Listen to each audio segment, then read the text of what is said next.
Well, Cheryl, they waited nearly 35 years for this case to enter a courtroom, and then inside the courtroom today, they waited a little bit more longer, patiently, until the verdict was finally delivered. You talked to people in the courthouse today. No one really seemed 100% confident of what that verdict would be, but after nearly 6 hours of deliberations, the jury returned a verdict and found Frankie Gebhardt guilty on all charges. Inside the courtroom, Frankie Gebhardt walked in. He remained motionless as he waited for the verdict to be read. The jury found him guilty of malice murder, felony murder, aggravated battery, aggravated assault, and concealing the death of Timothy Coggins back in 1983.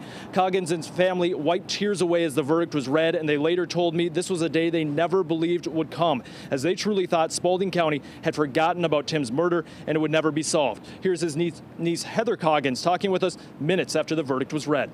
We don't have to tell anyone else this story, that Tim was from a small town where no one cared.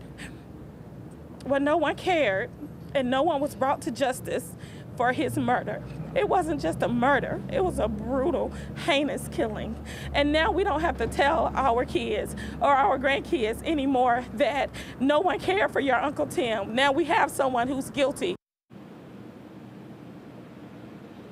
And in the courtroom, Heather said that she is thankful for the Spalding County DA's office and Sheriff's office for finally bringing this case to trial. Immediately after reading the verdict, the judge sentenced Frankie Gebhardt to life in jail plus 30 years. And then he, quote, said, "Sir, I hope you have stabbed your last victim."